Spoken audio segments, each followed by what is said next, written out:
dietro, Jeff più dietro, Jeff più dietro. Lì deve essere pulito.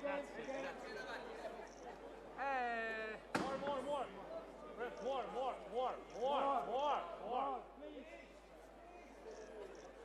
Sorry. Okay, good. Ok. Members here.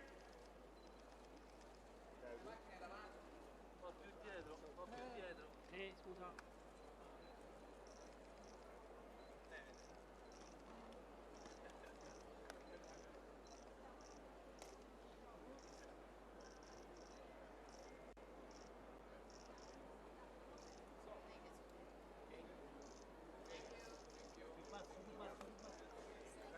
No. Ehi.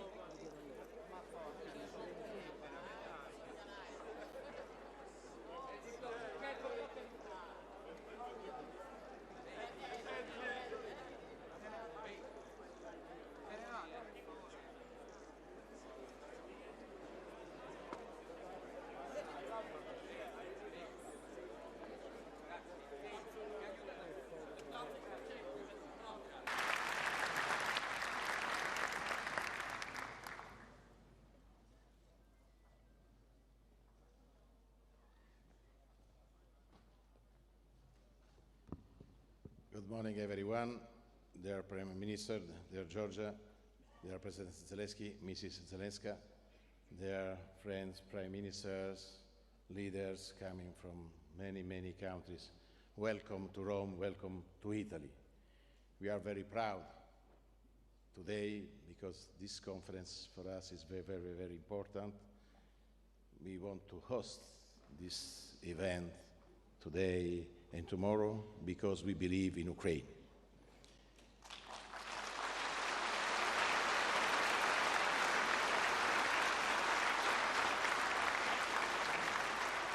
This meeting is not only an economic meeting. We want to send a clear message. Ukraine is not alone. We want to back your freedom, your independence. They want to be protagonists of the reconstruction of your country, President Zelenskyy. Allow me to speak in my mother tongue for 1 minute.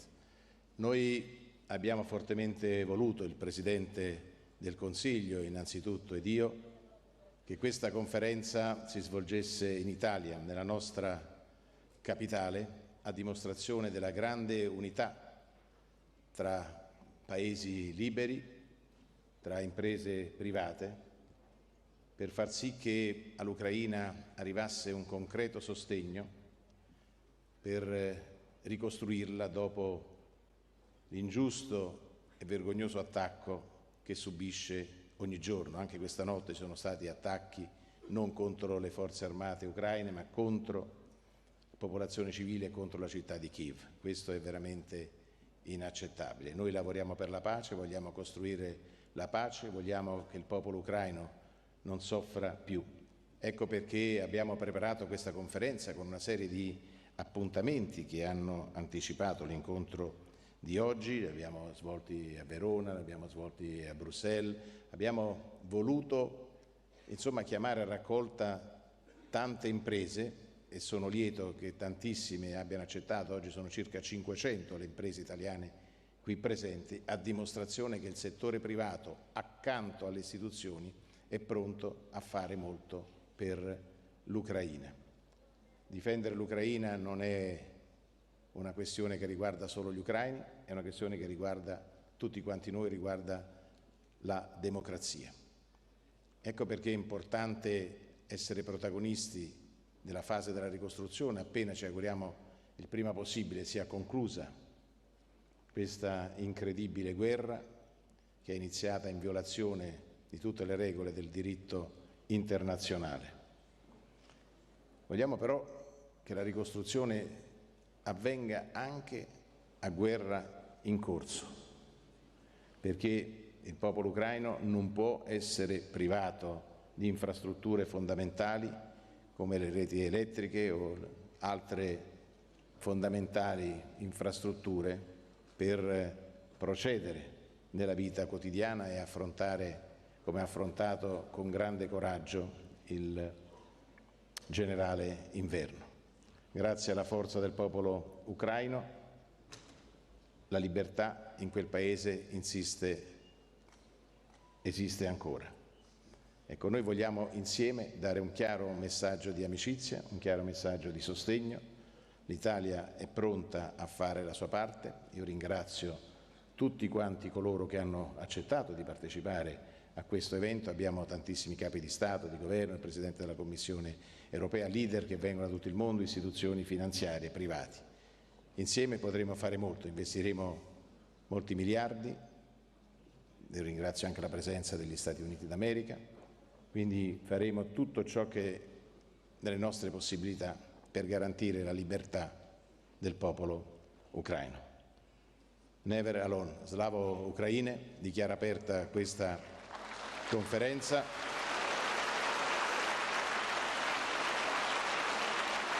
E lascio la parola al Presidente del Consiglio della Repubblica Italiana, Giorgia Meloni, per il discorso inaugurale di questo importante evento.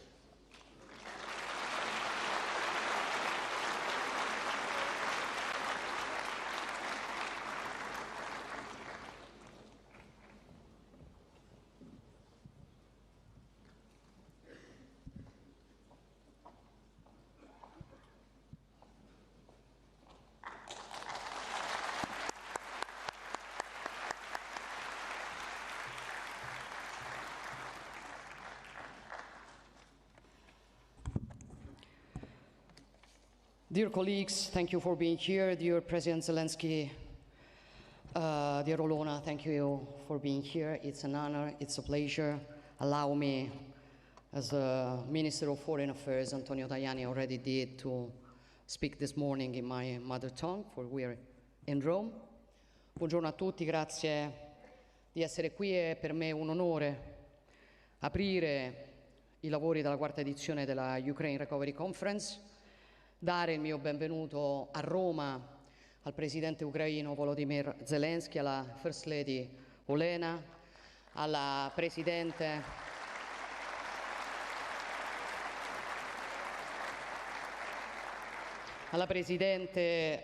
della Commissione, al Presidente del Consiglio europeo, ai Presidenti, ai Primi Ministri, tanti colleghi che sono venuti qui oggi a Roma per partecipare a questa importante iniziativa, a tutte le delegazioni che sono presenti. E voglio ringraziarli perché i numeri impressionanti di questa conferenza, 70 nazioni rappresentate, oltre 40 organizzazioni internazionali, migliaia tra aziende e realtà della società civile, raccontano meglio di qualsiasi altra iniziativa quale futuro tutti insieme vediamo per l'Ucraina e con quanta convinzione crediamo in quel futuro. Il colpo d'occhio per chi ha la possibilità di vederlo da questo palco è di straordinario impatto e chiaramente per questo voglio ancora una volta ringraziare il Ministro degli Esteri Antonio Tajani, tutta la Farnesina, tutti coloro che si sono prodigati per la riuscita di questo evento, così come voglio salutare e ringraziare gli altri ministri del governo italiano presenti, il Presidente del Senato Ignazio La Russa e i leader dei governi delle nazioni che prima di noi hanno avuto la responsabilità di organizzare questa conferenza e quelli che l'avranno dopo di noi ricevendone il testimone. Questa partecipazione così ampia, a così alto livello, trasmette al mondo un messaggio estremamente importante. Dice che ognuno di noi è qui per fare la sua parte per un obiettivo comune, che è guardare oltre l'insopportabile ingiustizia che da più di 3 anni viene inflitta al popolo ucraino e saper immaginare ora una Ucraina ricostruita, libera, prospera. E dice che intendiamo raggiungere questo scopo non solo aiutando l'Ucraina a difendersi, portando avanti ogni sforzo per arrivare alla pace, come stiamo facendo, ma anche e soprattutto sapendo immaginare il dopo, interrogandoci su come ricostruire quello che è stato distrutto, strade, ponti, scuole, chiese, ospedali. È questo il messaggio che vogliamo ribadire con forza oggi. La Russia incrementa gli attacchi contro i civili, colpisce le infrastrutture indispensabili per la popolazione perché il disegno è lo stesso dall'inizio della guerra. Tentare di piegare gli ucraini con il buio, con il freddo, con la fame, con la paura.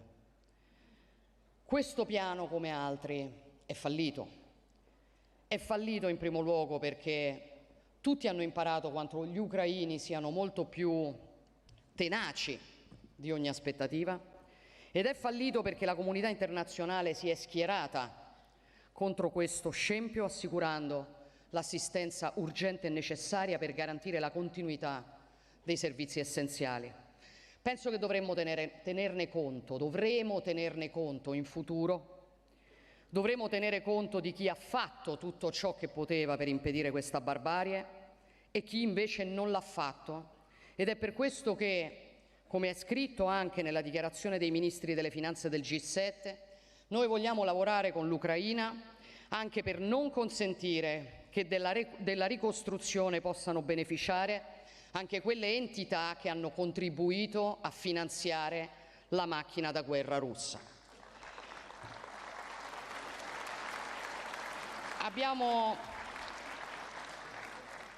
visto un video molto emozionante e la voce narrante diceva: "We believe that together we can stop the darkness and build a strong future." È esattamente quello che intendiamo fare: fermare l'oscurità, costruire un futuro forte, un futuro all'altezza di una nazione fiera, orgogliosa come è l'Ucraina, una nazione che nonostante le bombe, nonostante gli attacchi contro le infrastrutture strategiche, nonostante gli sfollati, le vittime, i bambini strappati dalle loro famiglie, continua ad avere un'economia viva, un'economia resiliente. La guerra intacca spesso la fiducia che si ha nel domani, l'abbiamo visto tante volte nella storia. In questo caso non è stato così. In questo caso il popolo ucraino ha guardato dritto negli occhi il proprio nemico e ha scelto di combattere. E non ha scelto di combattere perché ama il conflitto, ha scelto di combattere perché ama quello che sta difendendo, perché sa vedere oltre quel conflitto. È questo che ha permesso all'Ucraina di continuare a vivere, a produrre, a innovare, a cercare una luce anche nell'oscurità più profonda. E il nostro compito è aiutare l'Ucraina, e lo faremo, a scrivere questo nuovo capitolo della sua storia, per amore di giustizia e come monito per il futuro. E l'Italia intende per questo e su questo giocare un ruolo da protagonista, e può farlo, non solo per la costanza, la chiarezza con le quali fin dall'inizio si è schierata dalla parte giusta della storia, senza mai tentennare, ma anche perché il suo solido, straordinario tessuto produttivo ha tutte le carte in regola per generare un moltiplicatore di investimenti, un moltiplicatore di opportunità. Perché la sfida che abbiamo di fronte richiede certamente il massimo sforzo da parte delle nazioni, dei governi, delle istituzioni multilaterali e finanziarie, ma è una partita che noi possiamo vincere solo se riusciremo a contare su una robusta mobilitazione dei capitali privati, sullo spirito imprenditoriale delle aziende, sulla loro capacità di attrarre investimenti. L'entusiasmo, il dinamismo che le nostre imprese hanno dimostrato, stanno dimostrando, il genio e la creatività che tutto il mondo riconosce loro, dicono che il sistema Italia può fare la differenza. È un impegno che trova oggi concretezza negli accordi che alcune tra le nostre principali aziende, Leonardo, Enel, Terna, Snam, Ferrovie, ma davvero ne sto citando solamente alcune, sottoscriveranno con le omologhe aziende ucraine. Parliamo ovviamente di iniziative concrete, focalizzate su progetti strategici, capaci di disegnare un cambiamento reale, restituendo il segno di un impegno corale del nostro sistema produttivo. Un impegno che si muove ovviamente parallelamente a quello che è stato messo in campo dal governo, dalle istituzioni, nelle loro diverse articolazioni. E questa conferenza ci offre ovviamente l'opportunità di sottoscrivere numerose intese. Uno degli ambiti principali sui quali noi abbiamo voluto concentrare la nostra attenzione riguarda la creazione di nuovi strumenti, di nuovi meccanismi finanziari che possano accompagnare il lavoro delle aziende, fare da moltiplicatore. Sono per questo felice di annunciare il contributo determinante dell'Italia alla nascita di un nuovo fondo equity a livello europeo. E il messaggio che vogliamo lanciare oggi agli imprenditori è semplice: non abbiate paura di investire, di costruire, di ricostruire in Ucraina, perché investire sulla ricostruzione dell'Ucraina non è un azzardo, è invece un investimento in una nazione che ha dimostrato più resilienza di qualsiasi altra, ma è anche un investimento sulla pace, sulla crescita economica dell'Europa intera, sulla sicurezza dei nostri cittadini.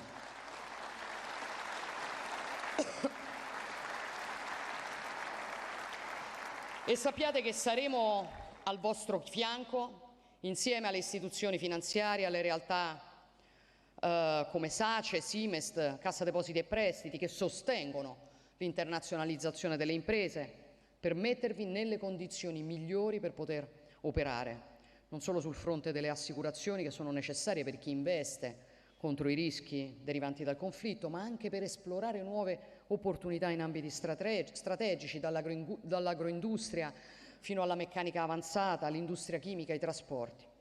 Investire in Ucraina è un investimento su noi stessi, perché piaccia o no quello che accade in Ucraina riguarda ciascuno di noi. Penso che per questo dobbiamo essere orgogliosi del risultato che oggi raggiungiamo tutti insieme: nazioni, organizzazioni internazionali, istituzioni finanziarie, autorità locali, settore imprenditoriale, società civile. Insieme abbiamo assunto impegni con la conferenza di oggi per oltre 10 miliardi di euro. Ma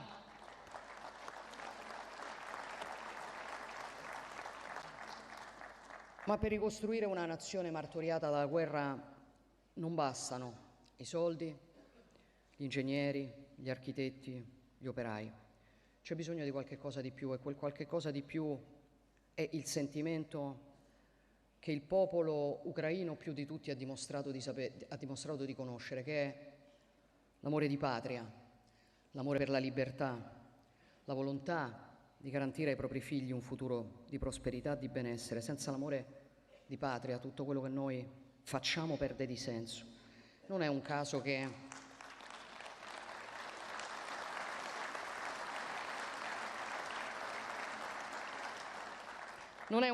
l'Italia abbia scelto di occuparsi di alcuni dei simboli e dei luoghi che compongono il mosaico identitario della nazione ucraina. Quel luogo è Odessa e quei simboli sono la Cattedrale della Trasfigurazione, la Filarmonica, il Museo delle Belle Arti, gemme di un patrimonio culturale splendido che ci appartiene come europei e che come europei vogliamo proteggere perché possa essere consegnato a chi verrà dopo di noi.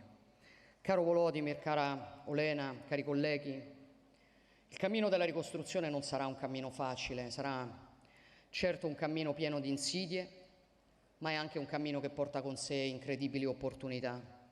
E gli italiani sanno, forse meglio di chiunque altro, sanno comunque molto bene quello di cui sto parlando, perché noi siamo quel popolo che sulle macerie della Seconda Guerra Mondiale ha costruito il miracolo economico degli anni '60.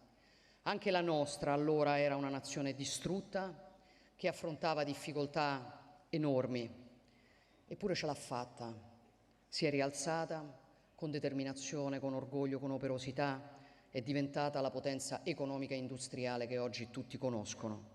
E mi piace pensare che questa conferenza possa essere il punto di partenza per il miracolo economico dell'Ucraina, e costruiremo quel miracolo insieme, per voi, per noi, perché ogni scuola, ogni ospedale, ogni campanile che ricostruiremo sarà un pezzo di noi stessi che avremo ricostruito, un pezzo d'Europa che riconsegneremo alla storia e ai nostri figli. Vi ringrazio e buona conferenza.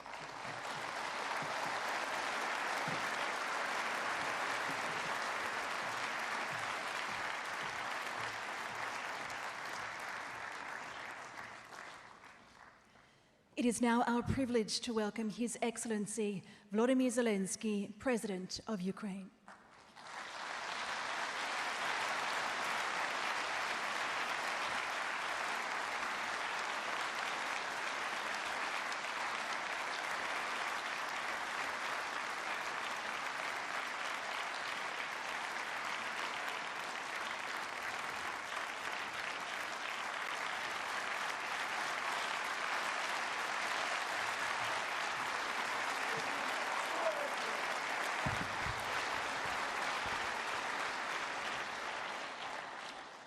Thank you so much. Dear friends, dear Giorgia, thank you very much for your kind words, very strong words, for your support. Thank you for warmly hosting this important meeting for Ukraine, for Ukrainians. Dear Ursula, Antonio, Friedrich, Peter, Donald, Eddie, Pedro, Dick, Rosen, Petri, Christian, Kyriakos, Miloiko, all the leaders and all the participants of the conference and all who stand with Ukraine today. Thank you so much.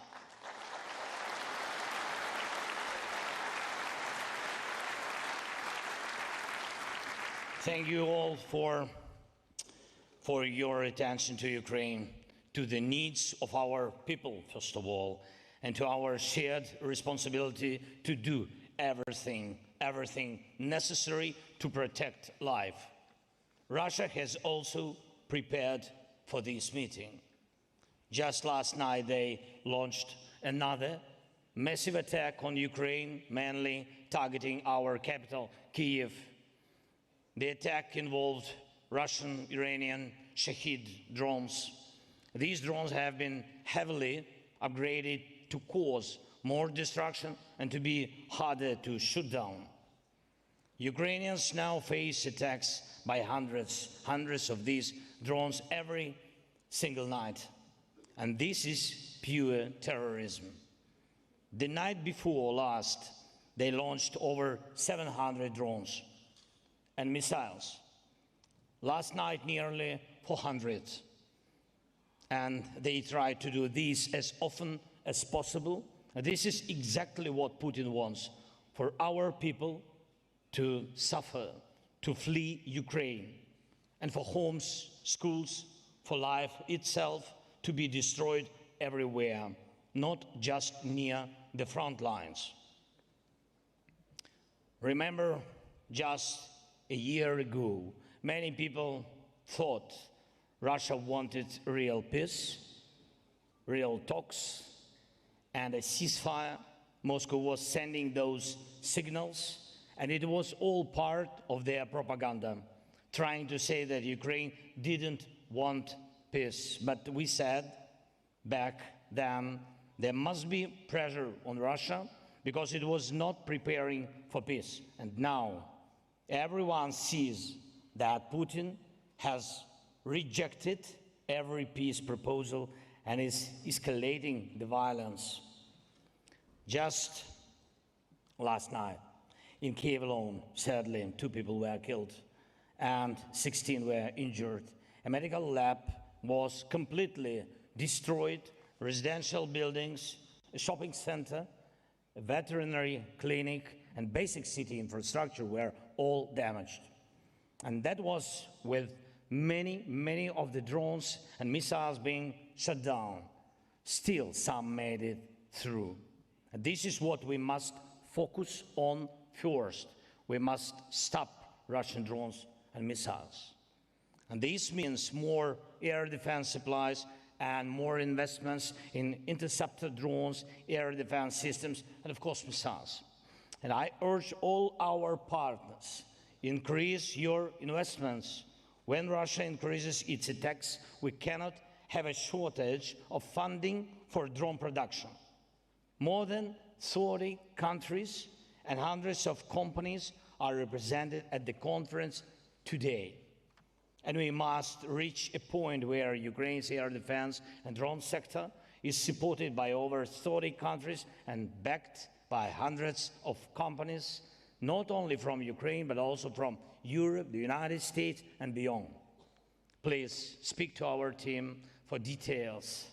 Ukraine has some of the world's most advanced drone technologies for both offensive and defensive, and we are ready to share this expertise and these technologies with our partners. Ukraine needs investment, you need skills, you need technology, and everything we are building now to protect Ukraine will also help protect you. Secondly, I'm grateful to all countries that are part of the coalition supporting Ukraine's defense. We've created effective, really effective coalitions, effective drone coalition, and you can see how drones help us hold the life, hold frontline and strike Russian military infrastructure deep inside Russia. We also have a strong aviation coalition. Thank you to all its members. Ukraine has received and is building up modern combat aviation. This is a huge, huge help. Thank you. Thank you, partners. And we've done it in record time. No other country has switched from Soviet aircraft to F-16s and Mirages this quickly. Thank you to everyone who helped. And I also want to highlight the coalition to return our Ukrainian children. Children abducted by Russia. And this is a global effort involving countries from Italy to Canada, and thank you to each one. Just yesterday, I spoke with Pope Leo about how the Vatican can support this work, and it already is. Today, I'll discuss this with Giorgia and other leaders as well, and we must explore every possible way to bring our children back home to their families, to Ukraine, so they don't forget who they are.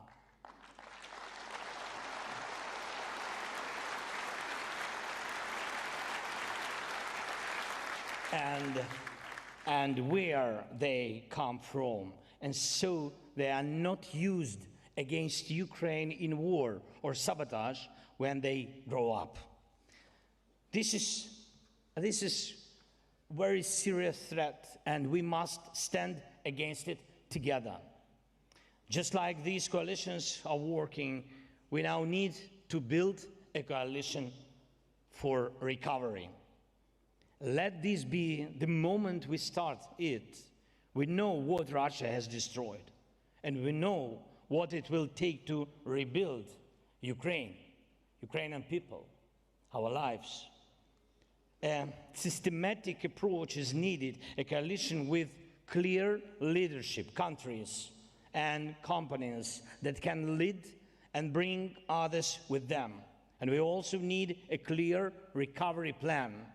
Think of the role the Marshall Plan played in rebuilding and transforming Europe. That's why Europe has enjoyed peace and economic growth for so many decades. And now we have real opportunity to spark a new wave of progress. We need a Marshall Plan style approach, and we should develop it together. Rebuilding Ukraine is not just about our country. It's also about your countries, your companies, your technology, your jobs. The way we rebuild our country can also modernize your infrastructure and industries. And I ask you to support the Recovery Coalition and help define specific financing mechanisms. We must clearly agree that frozen Russian assets should go toward Ukraine's recovery.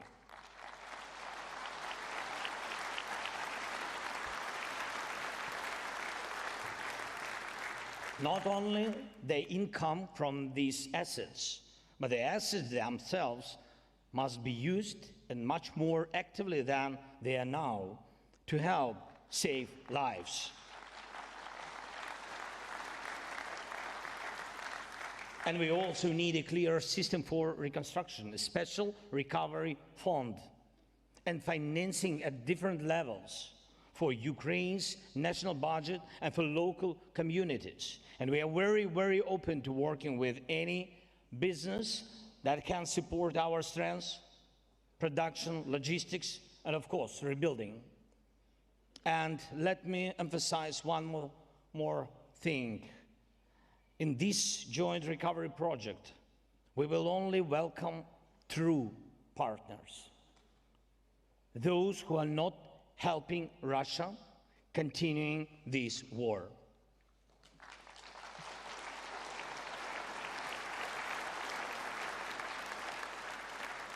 Only friends are invited to be a part of Ukraine's economic and technological recovery. And one last thing. We are already preparing for the next winter. And we've already gone through 3 winters during this full-scale war. And of course, first of all, thank you to everyone who helped us then. Thank you. And we need to keep working together to get through the next winter as well. And this can only be done as a shared task. And let's use this conference to move forward with that. I thank Norway for already, by the way, supporting us. Thank you to the Netherlands for your help. Thanks Germany. Thanks Ursula, Antonio. Thanks so much for the EU's continued support in helping Ukraine face energy challenges, real challenges. And we must keep making sure our people are protected. I also thank Italy, more than 500 companies, Giorgia, thank you so much, and to your team. More than 500 companies are represented here at the conference. Around 200 agreements are ready to be signed with a total value of over 10 billion euros. All of these must be fully implemented. And please, let's also focus on energy. Putin has only 2 real allies: terror and winter. And we must respond to both. Thank you to everyone who is helping. And let today's meetings bring real results that matter to people and are visible in their lives. And every day, all of us must stay focused. All of us must keep up the pressure on Russia. All of us must keep working for defense so that we can bring a real ceasefire as soon as possible, that our drones go to our shared arsenals, that our technologies serve recovery and real life, that we create and start implementing a reliable recovery plan, that our children and our people return home to Ukraine. Let's do everything we can.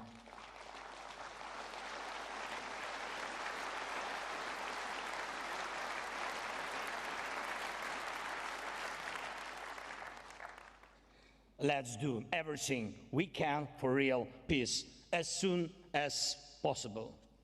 Just peace. Slava Ukraini!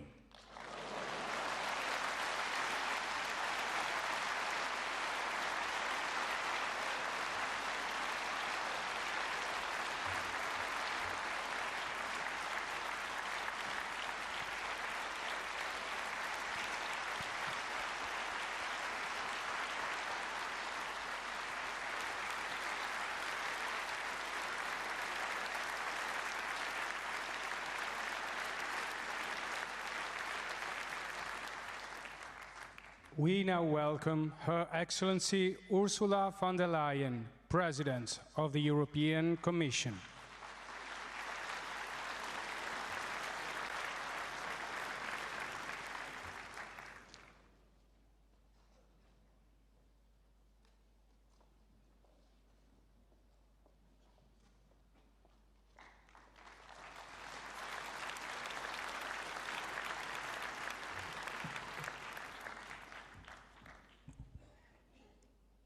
Prime Minister, dear Giorgia, President Zelenskyy, dear Volodymyr, dearest Olena, what a pleasure that you came along too. Thank you very much for being here. Fellow leaders, excellencies, ladies and gentlemen, I remember very well the first Ukraine Recovery Conference 3 years ago. It was just a few months after Russia unleashed destruction and bloodshed on a scale not seen since the Second World War. I remember the pain of the Ukrainian people. But even more vividly, I remember just how quickly they picked themselves up and began to rebuild. In the liberated towns of Irpin and Bucha, and with restored homes, schools, and hospitals. And Europe has been there at your side from day one on, and Europe will be at your side as long as it takes.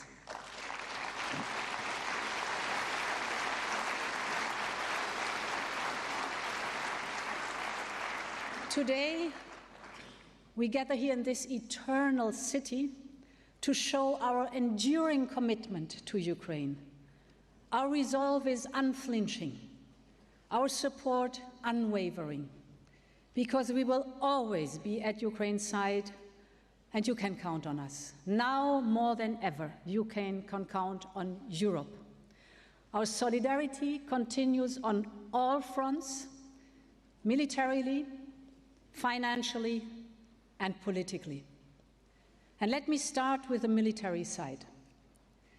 Ukraine's military has done what many said was impossible. They reached holding back the Russians and crippling their navy and their bomber fleet. This is impressive. Ukraine is the frontier of military innovation. But Russia's arms race continues. This is a war from Russia of resources and competing defense systems, as much as it is a war of values. So we must continue to invest in Ukraine's defense and tech primacy. Our Defense Readiness 2030 plan will be key. It will make available the necessary resources and fiscal space to deliver a surge in military capabilities. And it will boost investment in Ukraine's defense industry. In addition, supporting Ukraine will also allow member states to reach their NATO target of 3.5 plus 1.5% of GDP. All told, over 800 billion euros can be mobilized, so there is sufficient finance. But we also need to organize to ensure that the needs of the member states and Ukraine can be matched. And this is why we will be working through the SAFE instrument to create a mechanism to bring this together. As you said, Volodymyr, Ukraine has cutting-edge weapon systems, and Ukraine can deliver really fast and at low cost. This is precisely what we need in the European Union. But as you said, Volodymyr, Ukraine's defense industry is only operating at 60% of capacity. Now, our member states can take their SAFE loans and procure directly from Ukraine's defense industry. For our member states, it's high quality, fast and cheap. For Ukraine, it's both crucial revenues, but also the opportunity to strengthen its defense industrial base. To my second point, since the full-scale invasion, Europe has been and will stay Ukraine's largest donor, with almost 165 billion euros of support.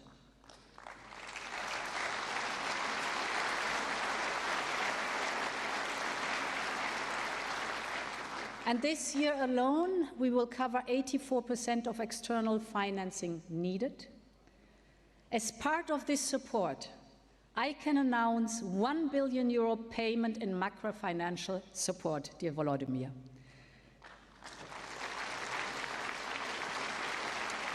I can also announce a payment of more than €3 billion from the Ukraine facility.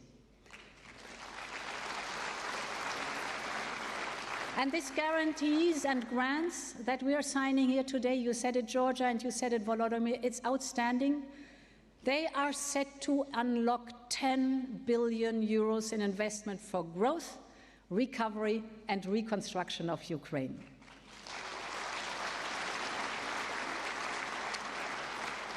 And we will ensure that Ukraine is supported until 2028 and beyond, when the new European budget kicks in. The new partnership with Ukraine will also play a key role in boosting private sector investment. That will be critical to reconstruction. and we will be able to build on strong foundations. Volodymyr, I listened very carefully. You said we need a special reconstruction fund. I am particularly pleased to announce today the European flagship fund for the reconstruction of Ukraine, the largest equity fund globally to support reconstruction.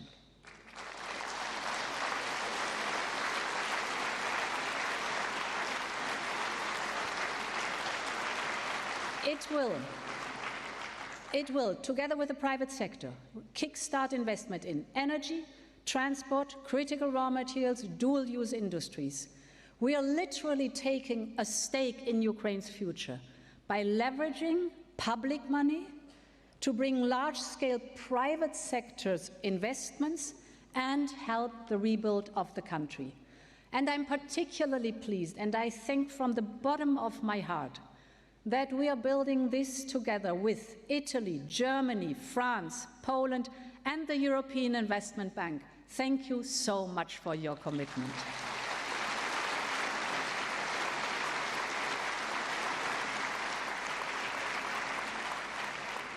And I trust others will be eager to join.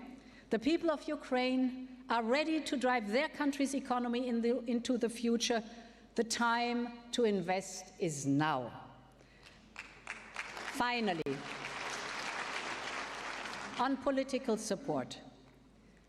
Under relentless fire, Ukraine is passing reform after reform. That's impressive.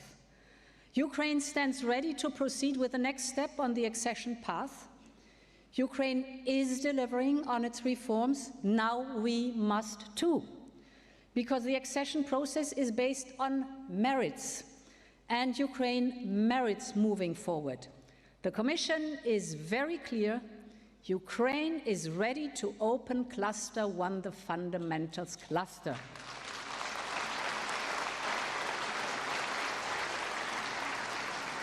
Now we have to act to move forward for millions of Ukrainians, soldiers, teachers, doctors, farmers, you name it, for Ukrainians from all walks of life. And for them, the future has two flags: the flags of Ukraine and the flags of Europe.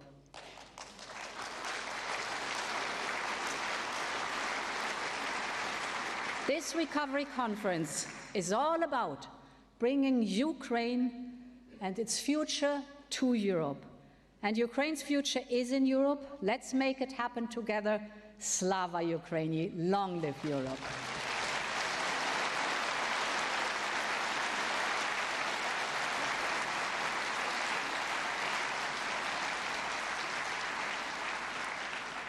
Please welcome now His Excellency Friedrich Merz, Federal Chancellor of Germany.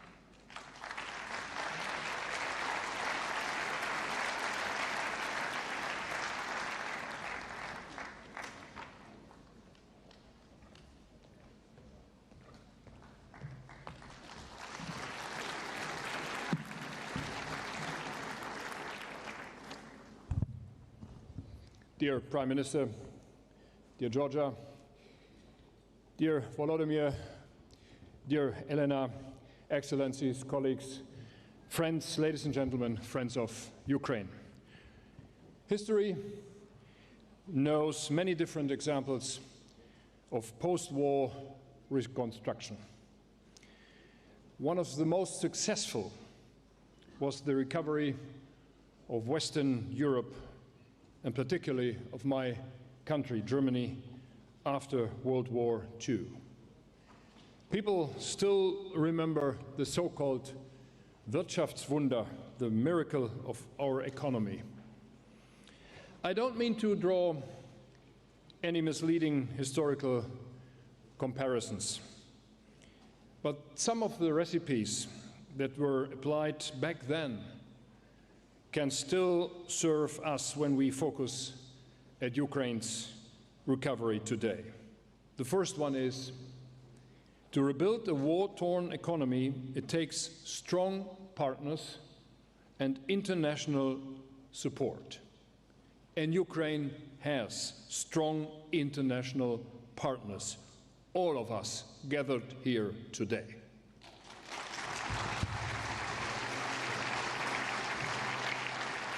Today, Ukraine has dozens of partners around the entire world.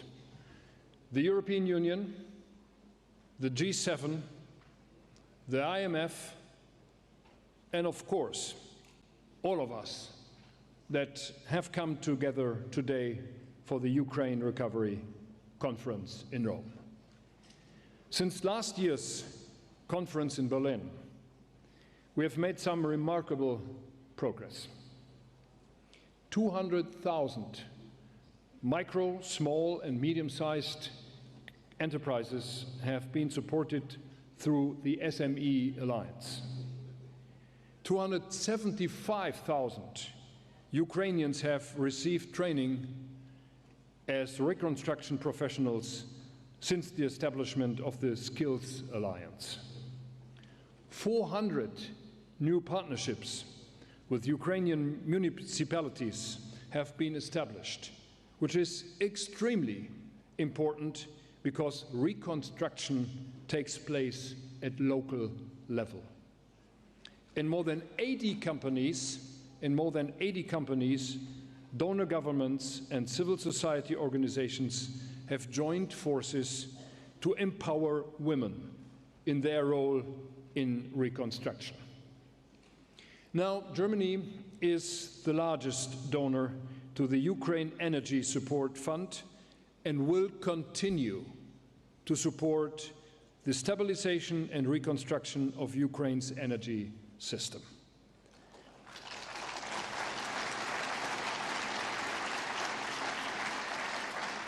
Together with international partners, we are developing the Ukrainian Business Development Fund, modeled on Germany's so-called KfW, Kreditanstalt für Wiederaufbau, which financed Germany's reconstruction after World War II. Volodymyr, you mentioned the Marshall Fund already. When you visited me in Berlin in May, a couple of weeks ago, we agreed to take the defense industrial cooperation between our two countries to a higher level. These measures underline our confidence in Ukraine's future. And here is a second lever able to turn Ukraine's reconstruction into the economic miracle we all hope to see. That lever is Ukraine's successful European integration. To be very clear on this, we fully support Ukraine on its path to EU membership.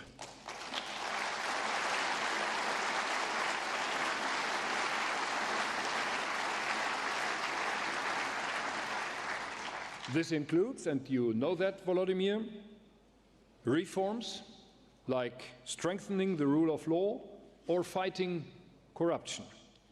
And we are encouraging our Ukrainian friends to keep advancing along this path, which is the path leading to freedom and prosperity within the European Union.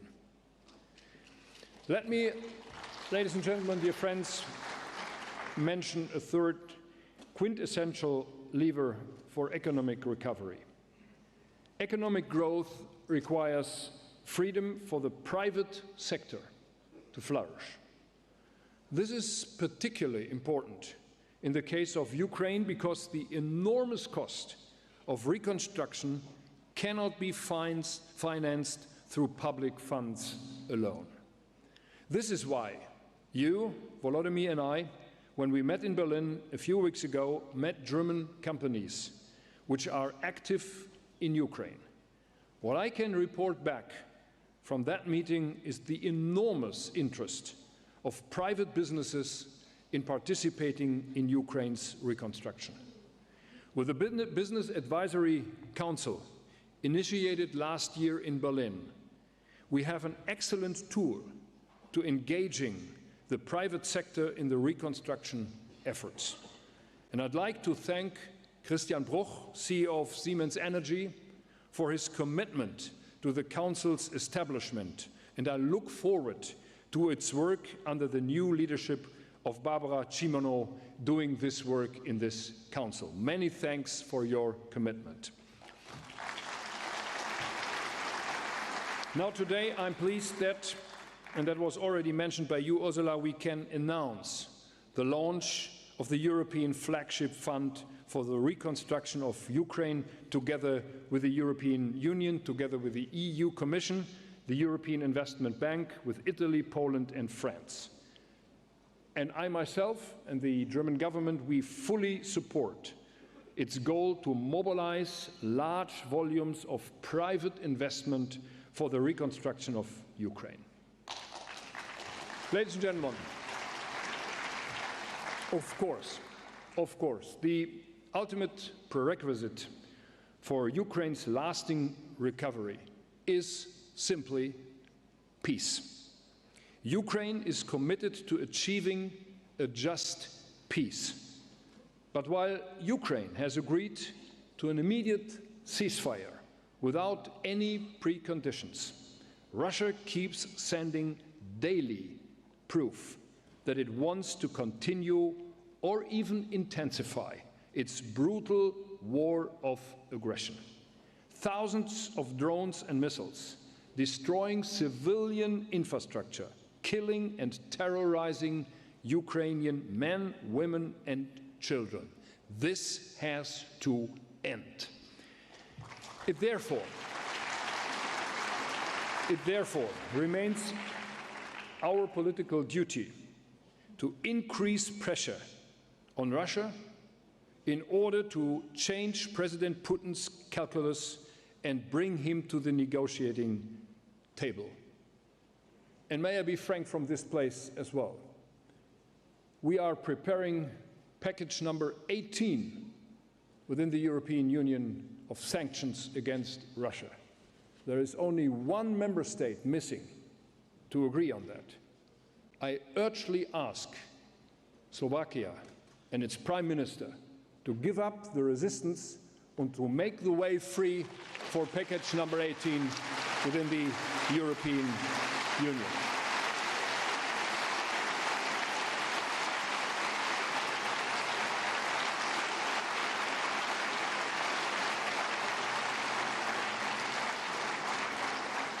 So let me end by reassuring you, Volodymyr, again, and our Ukrainian friends, that our support for your country is unwavering.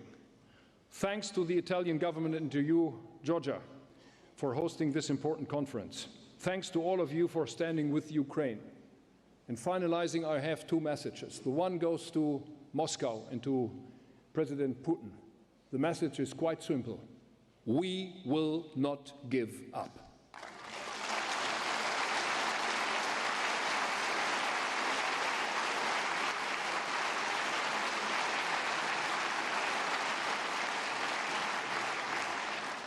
And dear friends, my second message goes to Washington, D.C. and to President Donald Trump. Stay with us and stay with the Europeans. We are on the same page. And we are looking for a stable political order in this world. We are both, the Americans and the Europeans, are part of with us. Stay with us on this side and on this page of our common history. Many thanks, dear colleagues and friends.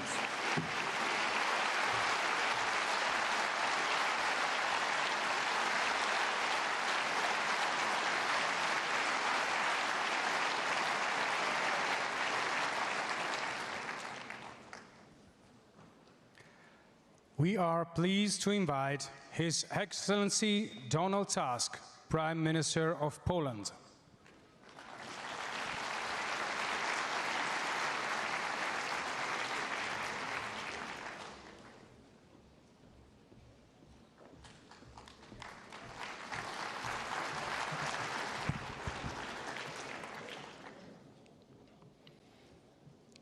Dear Presidents and Prime Ministers,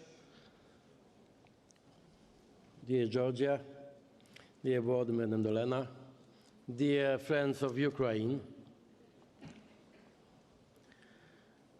There will be no recovery without victory.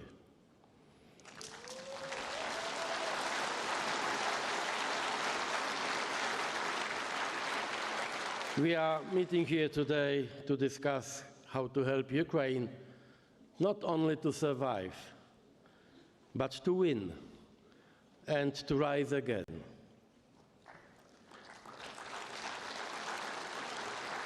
Not only in material terms, but also spiritually and socially. Ukraine's victory is a matter of security for the whole of Europe. And victory means territorial integrity, sovereignty, and, to put it simply, a just and lasting peace. Victory of Ukraine is not against other countries. It's a victory of our values and our common security.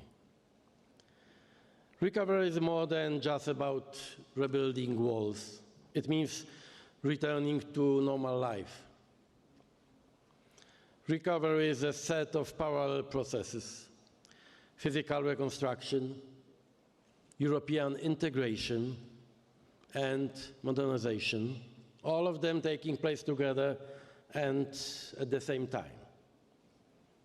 I deeply believe that we all now understand that this is not a war just about Ukraine. This is a war about Europe and for Europe, or perhaps even about the world and for the world as we know it. Because fault lines are appearing across the whole globe. This is a war between civilization and barbarism. My country, Poland, has already done a lot for Ukraine. The Polish society was mobilized from the very first moments of Russia's full-scale invasion in 2022. This is not the time to list everything we did, but I think it's enough to mention one figure: 25 billion euros. This is what Poland has already spent in response to Russia's aggression in humanitarian aid, refugee support, and military assistance. Poland will play a special role in the recovery process. My government has developed a coherent model of support. First, investment in our infrastructure, roads, railways, and logistics, which mainly serves to help Ukraine. Second, connectivity. The Polish corridors through which 90% of military and humanitarian aid is currently flowing to Ukraine. The same routes will carry goods for the reconstruction tomorrow. Third, trade. Today, 30% of EU exports to Ukraine is coming from Poland. 30%. And trade leads to investment. Polish and Ukrainian businesses are already benefiting from the special insurance and financing instruments that have drawn a huge interest from our partners. Transport, trade, investment. This is the triangle we are building on. Because rebuilding Ukraine also means connecting it to Europe. This is the deeper meaning of connectivity. We are laying the foundation for Ukraine's future EU membership. From the perspective of Poland and many Central European states, a free and sovereign Ukraine means a more secure European Union. But Ukraine is not only a country in need. It is also a country that inspires, that teaches us courage, yes, resilience, certainly, but also innovation, the kind of technology that is already changing the battlefield: drones, autonomous systems, cyber defense. Ukraine is testing all of them already today. And NATO is learning from Ukraine and must do so even more in order to strengthen its deterrence. Poland is ready and willing to cooperate in this field, because what Ukraine is learning today may save us all tomorrow. This is why I must stress: we are at a defining moment, now, today.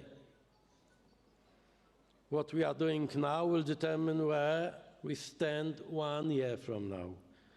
Will the guns pointed at Ukraine fall silent by the time we meet again during the next recovery conference? And so, from Rome, one of the cradles of our civilization, I appeal to the entire democratic world. Our consciences cannot rest while Putin attacks civilians night after night. Ending this war must be our common cause. Now is the time to begin a new chapter, the chapter of Ukraine's recovery in peace. Thank you.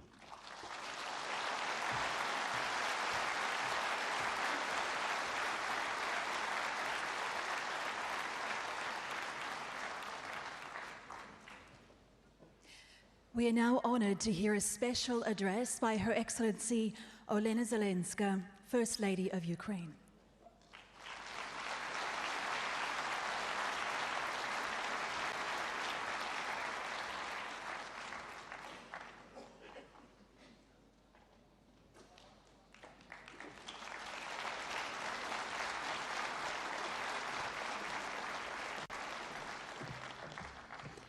Thank you so much. It's a great honor to participate here today. So, dear attendees, esteemed head of government, I would like to thank, first of all, the Italian government and Prime Minister Giorgia Meloni for organizing this and hosting this year conference here in Italy. Thank you for your genuine concern and for your commitment, because today we're discussing not only the fate of Ukraine, but the fate of the entire region. I want to tell something about the destruction, because destruction is not only a physical concept, it is also a social one, manifesting as a hardship, security threats and mental distress. It can spread far beyond the battlefield and affect everyone, and it already has. For all these recent months, precisely as long as Russia has been stalling negotiations, the aggressor has been shelling Ukraine with particular cruelty night after night. And last night, unfortunately, was no exception. In June alone, can you imagine, in June alone, Russia launched more than 330 missiles, alongside nearly 80 ballistic ones, over 5,000 combat drones, and 5,000 aerial bombs at Ukrainian cities. The scale of destruction is difficult to describe. Yet those among our international partners who recently visited Kyiv and saw apartment buildings shattered by ballistic strikes say that they have never seen anything like this. A gaping void where floors once stood, where people once lived. In 2 residential buildings in the capital destroyed this June, more than 30 lives were lost. And nothing will bring back these people, these parents, these children, these families, their unique lives taken by the aggressor. Today I want to emphasize this above all else. What matters most in rebuilding any country is its people. Buildings without people, enterprises without people, a country without people, that is not a country, it's a memorial. In Ukraine, we have learned this through pain, and we would not wish such suffering on anyone. And so, amid fierce defense, we have made saving lives our top priority, in every sense, physical, social, and mental. Our principle is restore the individual, and they will restore everything else, only in that order. Thank you.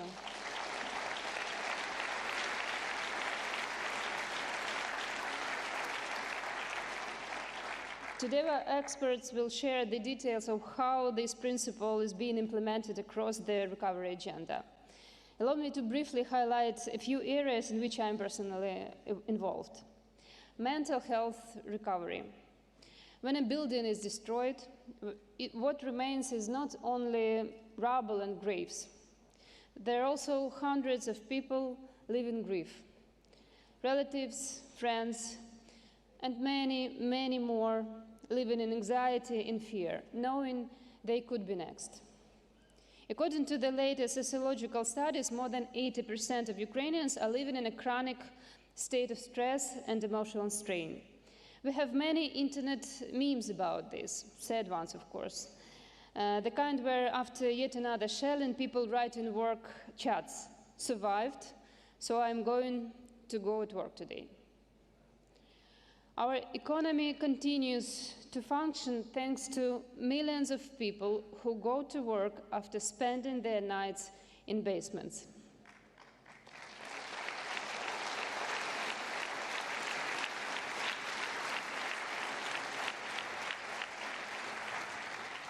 But in those moments, the main emotions they carry are fatigue, tension, and despair. Already in the first months of the Russian invasion, Ukraine responded to this challenge with the All-Ukrainian Mental Health Program, How Are You?, which I patronize. It is a full support system in which all ministers, regions, and communities are involved and work in coordination. It is a network of services where various mental health service providers know about one another, because only in this way can a person avoid getting lost in their search for help. The key principle, mental health in all sectors and all policies, is now enshrined in law, signaling that change is irreversible. Right now, it is critically important for Ukraine not to lose momentum and to continue backing changes in state policies in this area. Much effort is also being directed towards scaling up to ensure that mental health services reach every community, and this requires support from partners. The key actor in this field is the Coordination Center of Mental Health under the Cabinet of the Ministers of Ukraine. Its representatives are part of the Ukrainian delegation here, and they are ready to respond to any of your requests and questions. When people arrive at hospitals after another Russian strike, they suffer severe injuries, blast wounds, burns, crushed limbs. Saving their lives alone is not enough. We must help them live fully again. Therefore, today, we have 11,000 rehabilitation specialists working across the country, 7 times more than in 2022.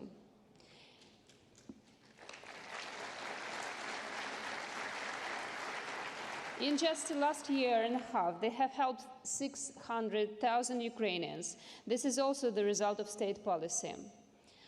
Our specialists have the opportunity to learn from colleagues in the world's best clinics, for which we are deeply grateful to those clinics and to your countries. But our own expertise has also grown to the point where we can share it. For this purpose, Ukraine has launched a medical partnership that direct international cooperation between medical institutions. I invite you to join and thank those who have already become part of it.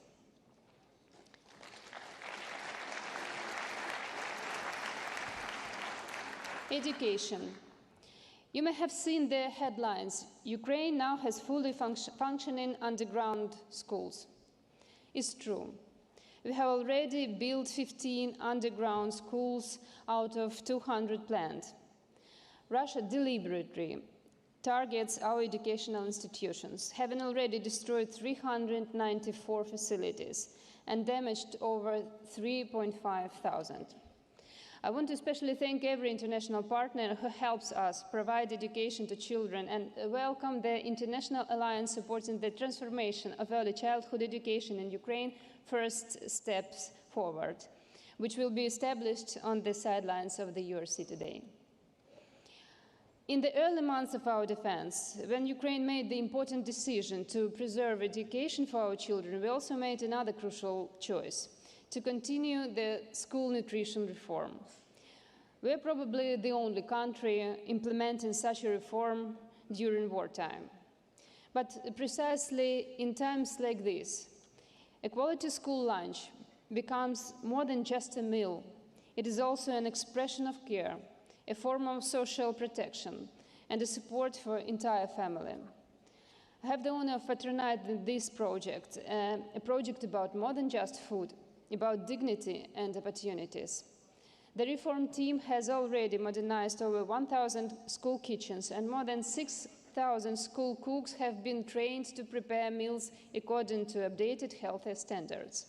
Every day, more than 1.5 million Ukrainian children receive free hot meals at school. Our healthy eating campaign has reached over 7 million Ukrainians because we believe that by cultivating healthy habits from childhood, we shape a healthy nation. Our goal is that by 2027, every child has daily access to high-quality, healthy food. To achieve this, Ukraine still needs 6,000 modernized kitchen facilities and 12,000 trained cooks. I invite you, all those who feel connected to this, to join us, and I also invite everyone to literally taste the reform. For the second year in a row, we present in a school meal show kitchen here at the URC. You're welcome.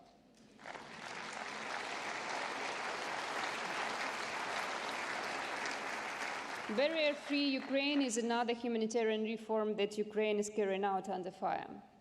I initiated it 5 years ago, but it has become especially relevant at this moment. It concerns everyone: the wounded, the disabled, the elderly, children, caregivers, and those suffering psychological trauma, because it is about equality, in mobility, in opportunity, even in communication. Over these years, we have introduced European standards of accessibility in construction and digital space. Each ministry leads flagship projects to enhance access to education, work, and mobility. You will hear more about this in detail today. But I want to say, war is not just a slowdown. It pushes up backward. It is always regression. So we need to defend not only against attack, but also to hold back regression. As Lewis Carroll said, it takes all the running you can do to stay the same place. Literally, even new strike increases the need for inclusive services. That is why we value your help so much. Thank you.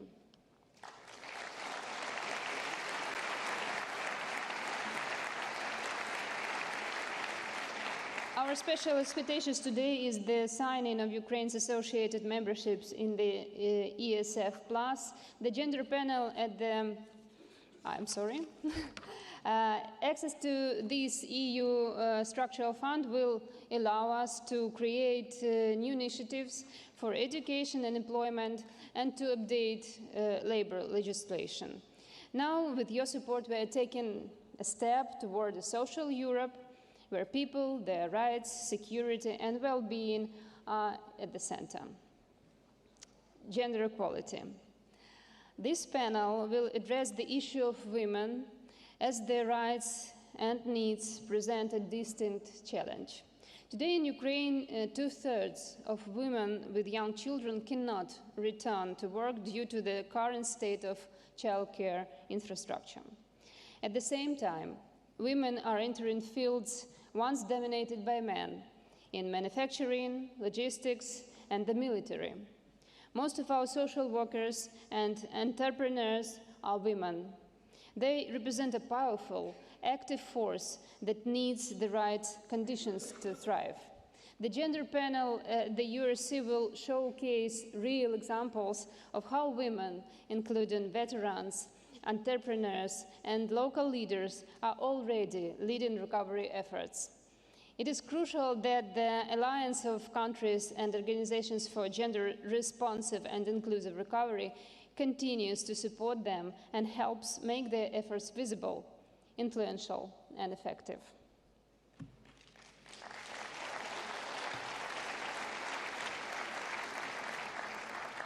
Equal opportunities, education, mental health, rehabilitation, and fulfilling childhood, all these topics I have just mentioned are also at the heart of the Olena Zelenska Foundation's work.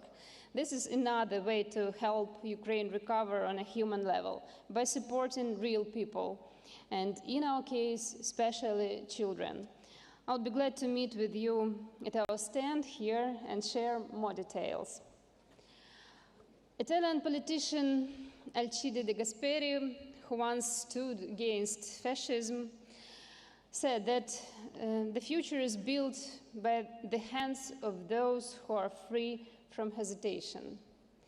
Ukrainians facing constant threats to their lives simply have no time for hesitation.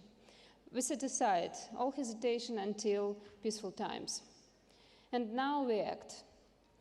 This, by the way, is one of the mental practices that helps us to hold on.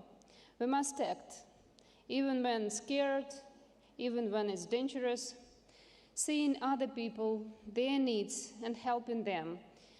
This is the best way to get distracted from fears and anxiety, tested by Ukraine.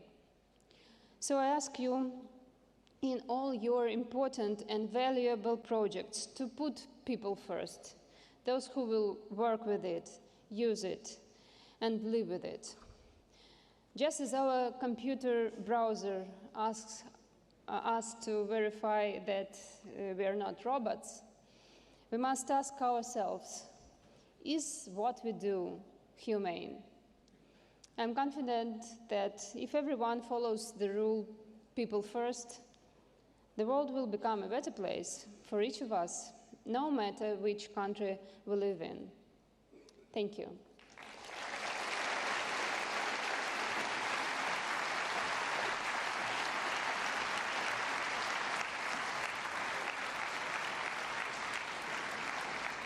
We thank Madam Zelenska. Now the first plenary session is over. Please remain seated. In a few minutes, the second session will start. The reconstruction of Ukraine will tighten our bilateral relationship and nurture European stability and security. Dear colleagues, I would like to finish my statement with a message of hope.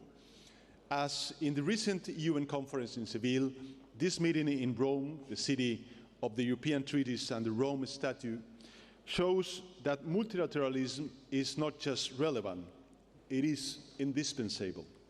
Europe has suffered the most atrocious wars, but we're living proof that peace and international law are the only enduring path to stability and progress. That is why I am confident that Ukraine will write a new chapter of peace, security, and prosperity on the continent, and will ultimately complete its journey towards full membership in the European Union. Thank you very much.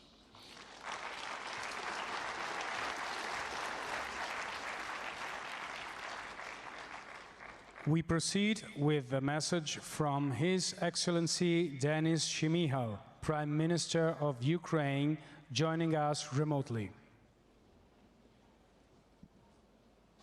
Distinguished partners and colleagues, Excellencies, dear Presidents and Prime Ministers, dear heads of European institutions, esteemed leaders of international organizations and financial institutions, dear friends, dear partners, ladies and gentlemen.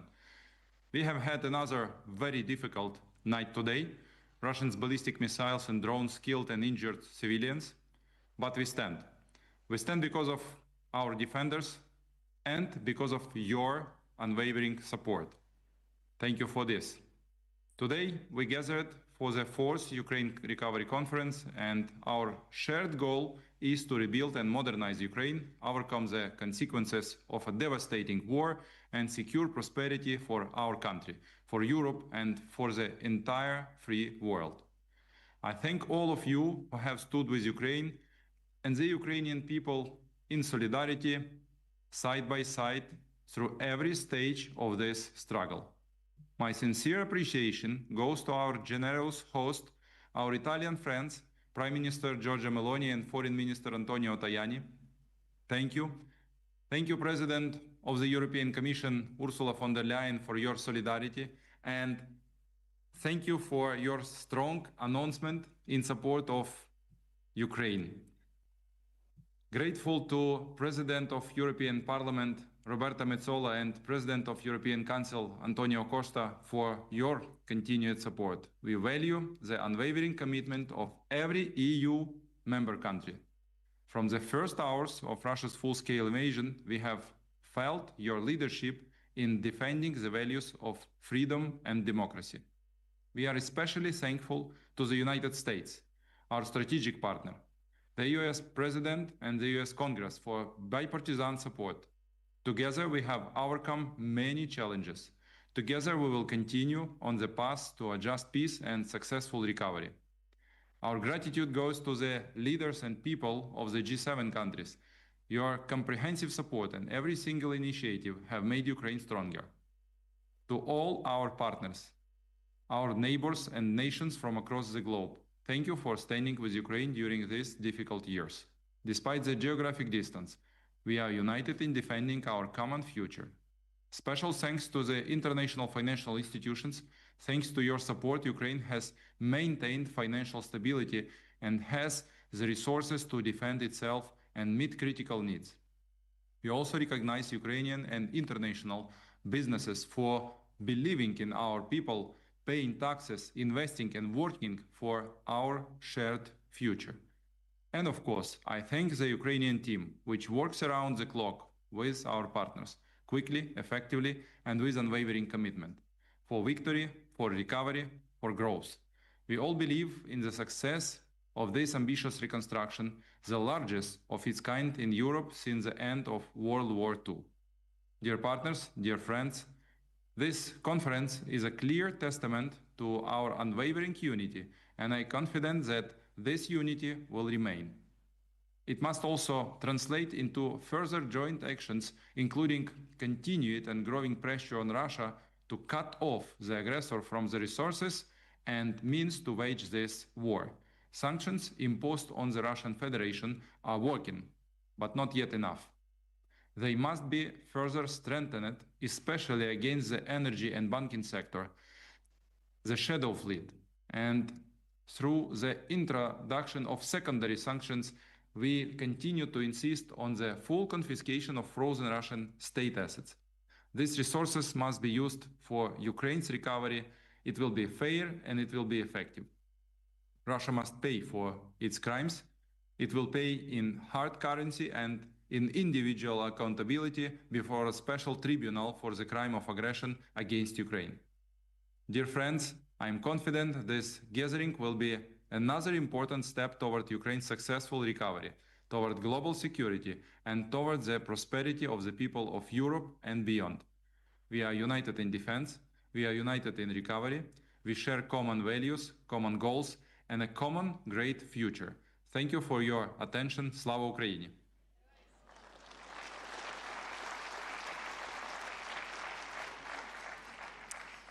We are now very pleased to welcome His Excellency Antonio Costa, President of the European Council.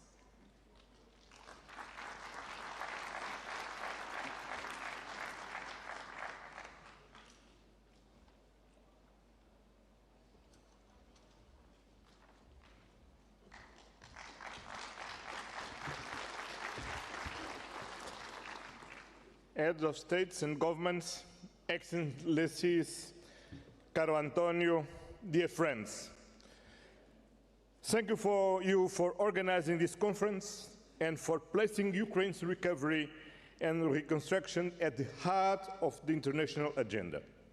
I would like to focus on 4 pillars that must shape Ukraine's path forward: peace, defense, reconstruction and accession to the European Union. First, peace. Dear Volodymyr, let me commend your leadership in calling for an unconditional ceasefire and mobilizing all diplomatic efforts toward a just and sustainable peace. Unfortunately, Russia has responded only with more strikes, more suffering, more unjustifiable death. This must stop. From day one, the European Union has stood and will continue to stand firmly by your side to ensure a just and lasting peace. We are doing this by increasing pressure on Russia through sanctions, by strengthening Ukraine's defense, and by deploying every diplomatic tool at our disposal to restore peace in Europe.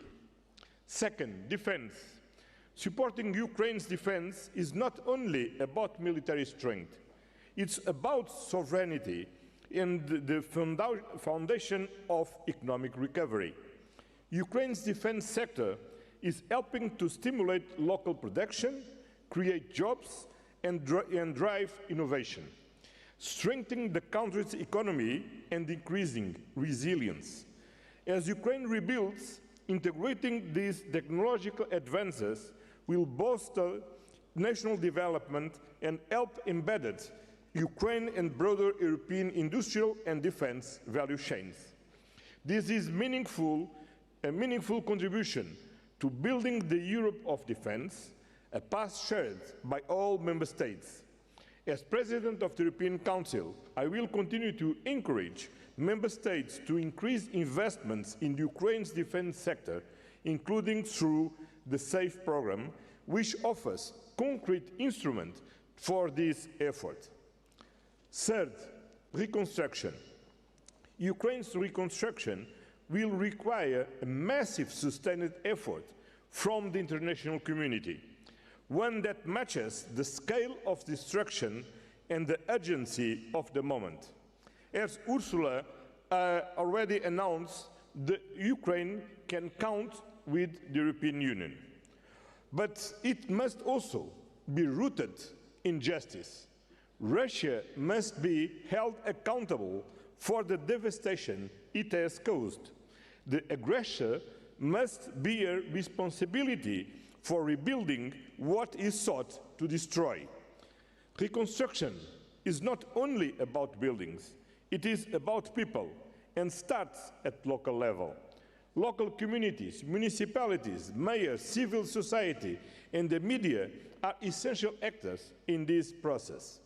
As a former mayor, I know how powerful civil society can be in meeting immediate needs, driving community-led solutions, and addressing the reforms necessary for the European Union accession.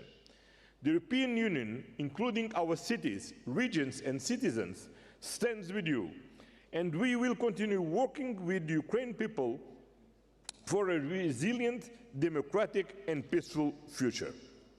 Fourth, and finally, Ukraine's accession to the European Union. Enlargement is the European Union's most strategic geopolitical investment in peace, in security, and in prosperity. For Ukraine, accession is a commitment to democratic values, to rule of law, good governance, and peaceful and stable future. At our most recent meeting, European Union leaders acknowledged the remarkable progress Ukraine has made on reforms, even under the most difficult conditions. The Commission's assessment is clear. Ukraine has fulfilled all the necessary steps to open the first cluster of accession negotiations. Negotiations must now move forward. Ukraine's accession process will continue with the next steps guided by merit, momentum, and the mutual commitment. Ladies and gentlemen, Ukraine's future lies in the European Union. The European Union stands with Ukraine for peace, for defense, for reconstruction, and all along the path of accession. Together, we can ensure that Ukraine not only recovers, but thrives, and in doing so, we will build a stronger, safer, and more united Europe. Thank you very much.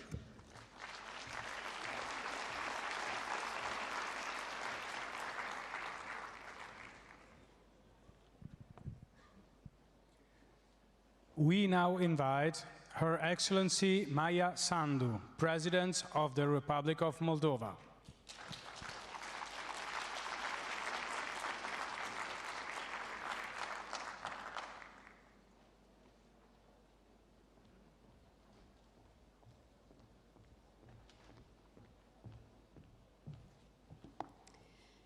Your Excellencies, colleagues, let me begin by thanking President Zelenskyy for his leadership and the Ukrainian people for their extraordinary courage.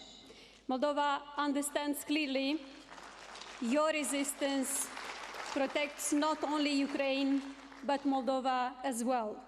We do not take that for granted. And I would like to thank Prime Minister Giorgia Meloni for co-hosting this important conference and for keeping Ukraine's recovery firmly on the agenda. Planning for reconstruction while war still rages is not easy, but it sends a vital message. Ukraine is not only resisting, it is preparing to rebuild, to thrive. Still, we must be honest. None of this will matter unless Ukraine can defend itself now. For Ukraine's recovery to happen, Ukraine must resist. And for Ukraine to resist, it needs more and faster military support. For Moldova, this is not theoretical. Ukraine is our neighbor, our partner, and our fellow future EU member.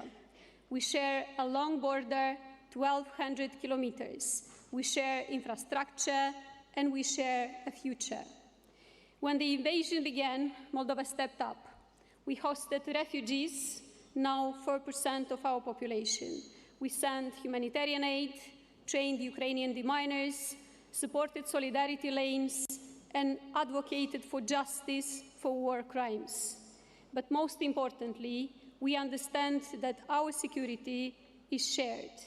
As we approach parliamentary elections and face growing Russian interference, we cannot afford for our 1,200-kilometer border with Ukraine to become a hostile one. A strong, democratic Moldova is a reliable security partner.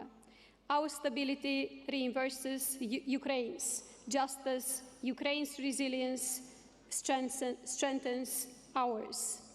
Moldova will also be a practical contributor to Ukraine's recovery. We are ready to serve as a key economic and logistics corridor, especially for Ukraine's south, from Odessa and Mykolaiv to Kherson, Dnipro, and Zaporizhia. We offer geographic proximity for speed, efficiency, and sustainability, secure infrastructure and transport links, a reliable, business-friendly environment. We are expanding our Danube port, building multimodal terminals, and improving roads and railways connecting Romania, Moldova, and Ukraine. We're strengthening electricity links and cross-border gas security with both Ukraine and Romania. Moldova has also significantly enhanced its own energy security, so here too partners will find stability. To our EU partners, we say, help us fast-track the infrastructure that ties us to Ukraine and to Europe. It's an investment in our shared resilience. But let me close where I began.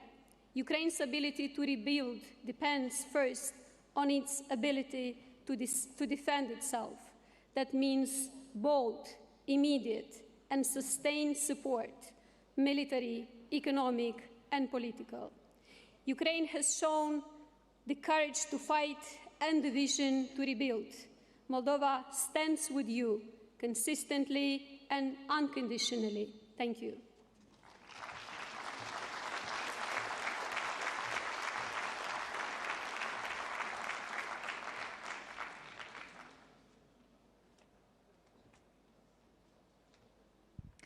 We're now glad to welcome to the stage His Excellency Petr Pavel, President of the Czech Republic.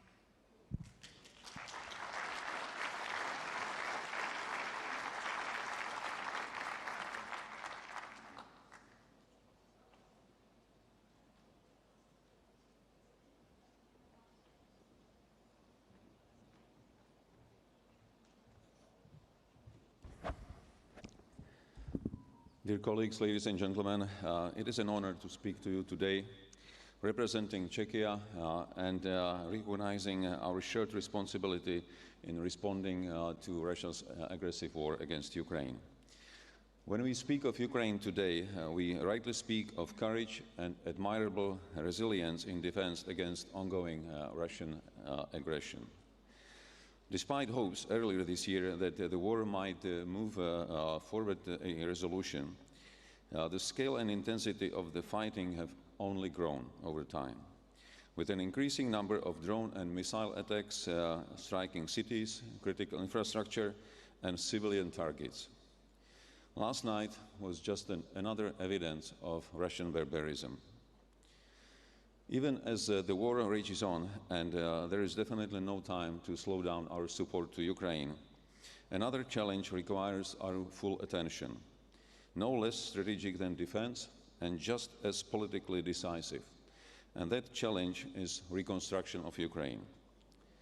Even though peace is not yet in sight, we need to prepare for the day after. When the guns fall silent, we must already be in motion, with plans, resources, and partnerships ready to be activated. Ukraine's future will depend on whether the country becomes a place where people can see their own chances, a country worth investing in, returning to, and rebuilding. This is why reconstruction needs to support economic stabilization, modernization, and Ukraine's integration with the EU. It must help create the kind of future people choose to return to. A reference to the Marshall Plan made by Volodymyr Zelenskyy is more than symbolic. In 1947, my country was invited to join the original post-Second World War plan, and then forced by Moscow to walk away. That moment delayed our return to Europe for decades. Today, Moscow again claims the right to decide where Europe ends. But this time, that claim will not stand. Ukraine has chosen its path, and we stand with her choice. A modern Marshall Plan should reflect that choice, not just as a tool for reconstruction, but as a political commitment to Ukraine's future as part of Europe. The foundations of this effort already exist.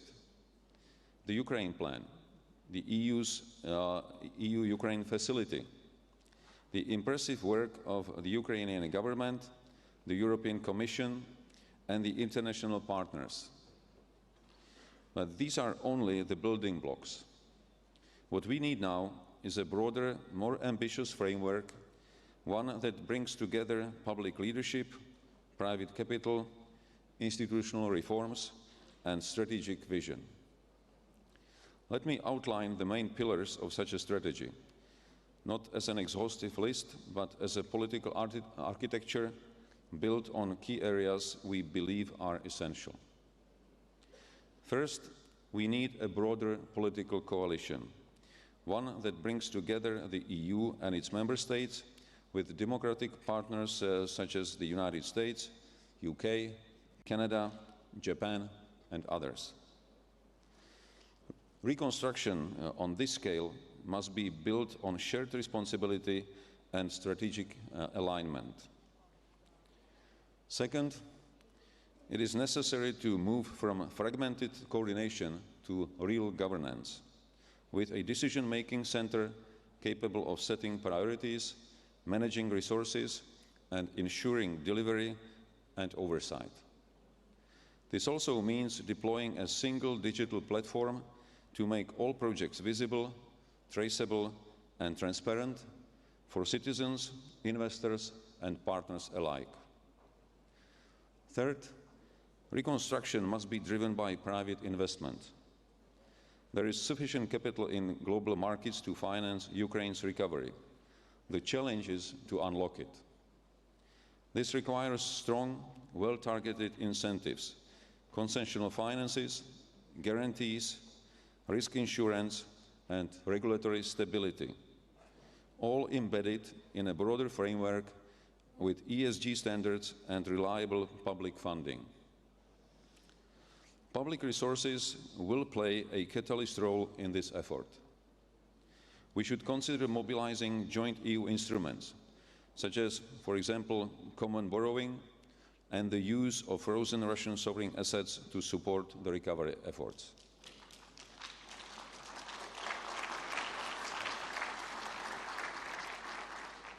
Fourth, Ukraine's recovery should go hand in hand with its gradual integration into the European single market, not only as a long-term destination, but as a driver of short-term growth, reform, and investor confidence. At the same time, we must invest in Ukraine's ability to absorb and sustain this transformation. That means building institutional capacity from public procurement to local governance, and supporting human capital through education, training, and knowledge transfer. Fifth, we must match resources with capabilities, enabling countries to contribute where they bring the most value. And we must also combine Ukrainian leadership with clear accountability mechanisms to ensure that ownership and transparency go hand in hand.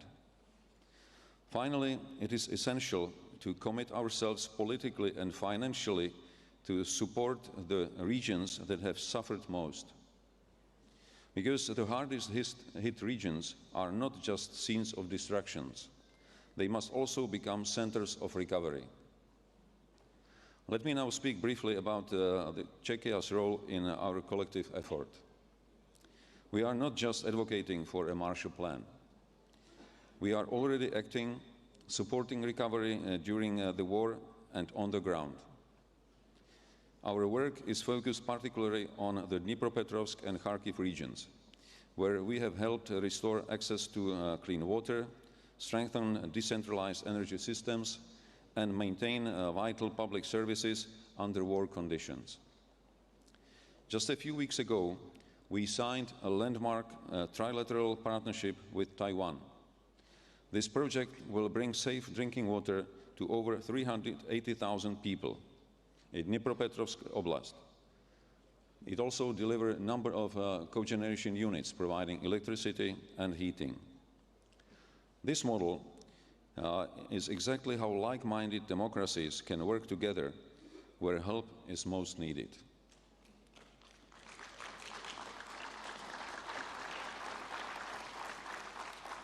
We are also leading efforts in healthcare reconstructions.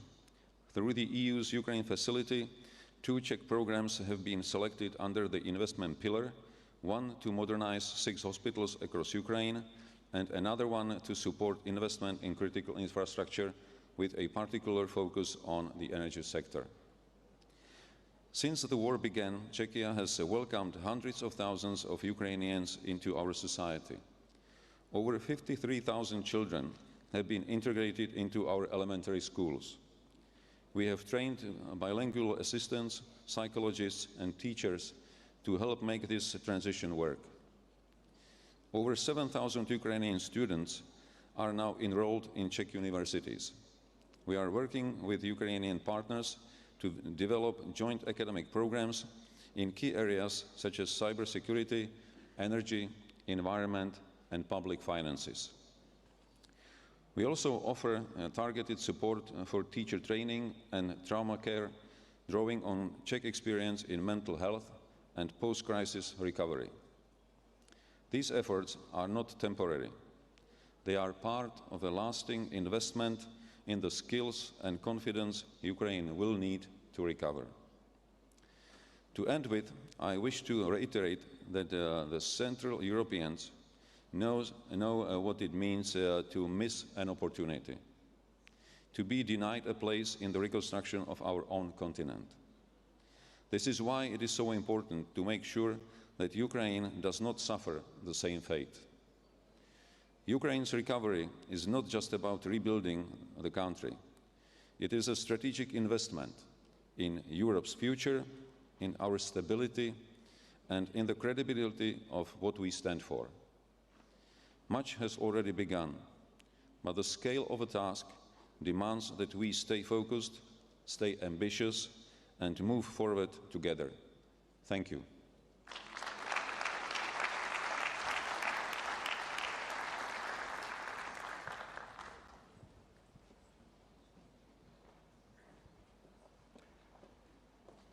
We are honored to now welcome His Most Eminent Highness John Timothy Dunlap, Prince and Grand Master of the Sovereign Military Order of Malta.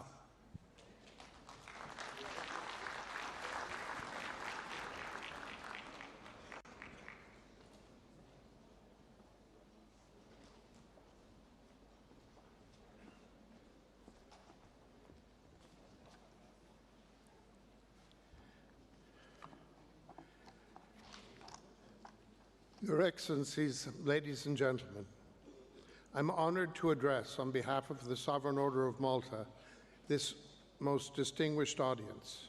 We're here today at this conference, which is of utmost importance to the free and democratic world, to discuss the subject of the recovery of Ukraine. I sincerely thank Their Excellencies Prime Minister Meloni and President Zelenskyy for their kind invitation. The Sovereign Order of Malta and Ukraine established diplomatic relations back in 2008.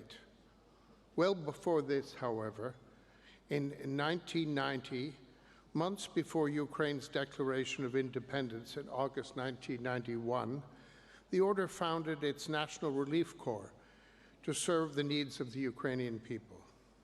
Since then, in fact, since the very beginning of post-Soviet Ukraine, the Order has been deeply rooted in the social fabric and the civil society of Ukraine.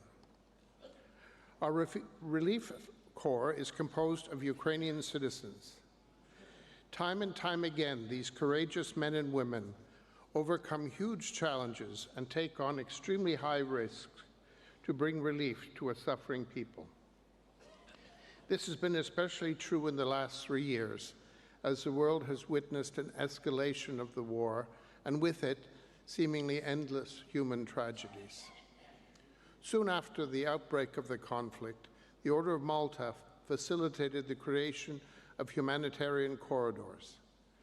These corridors were meant to enable the vulnerable civilian population to escape the death and destruction relentlessly bearing down on them in their villages and towns. They were the result of joint efforts on the part of the Order's Relief Corps in Ukraine, a number of the Order's Relief Corps based in neighboring countries, and in coordination with our embassy in Kyiv.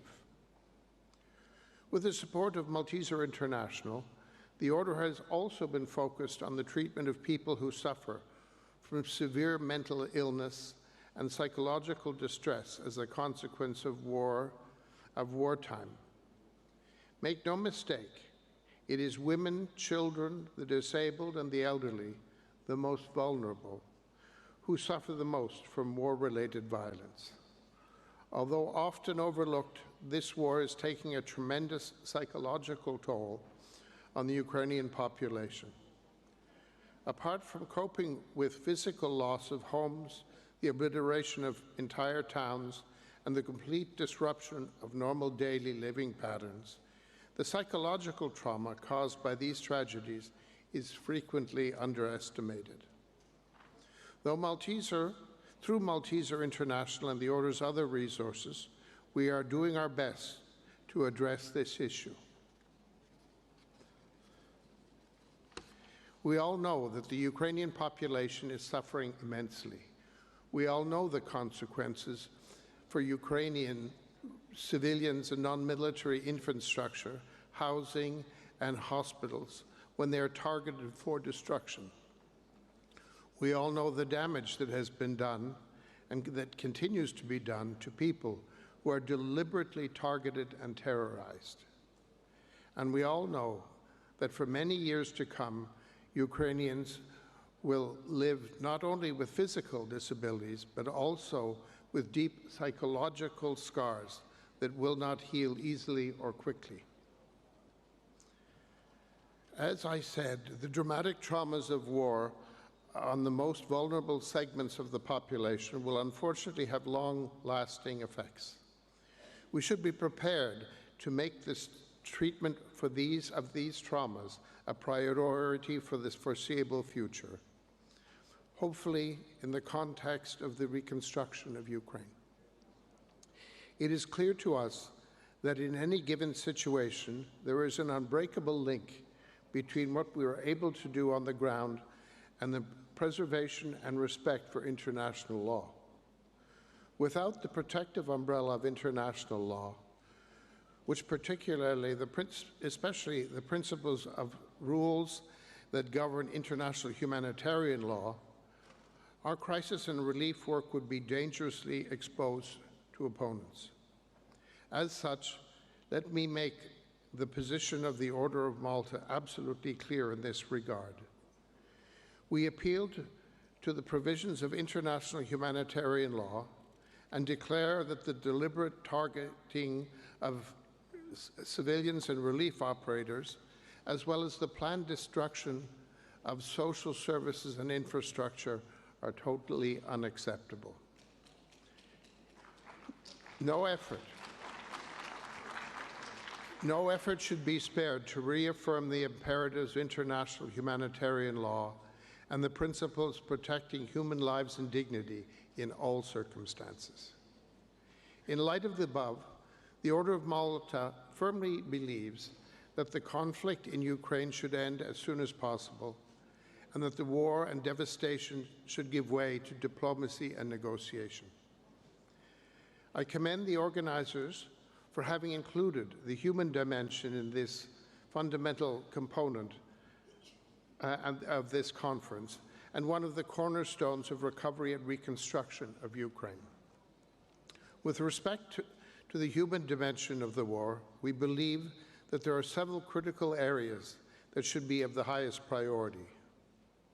These are the conditions of orphans and children, the need for ensuring the best and most comprehensive treatment of those left physically disabled, and the recognition and treatment of many psychological wounds that this tragic war has caused. Bring a just end to this conflict, an end that is based on international humanitarian principles, is a priority for everyone here today. I can assure you that the Order of Malta will continue to work toward this goal of supporting international law and international humanitarian law by deploying its resources on the ground and by lifting up its voice for an international prayer for peace. Thank you very much.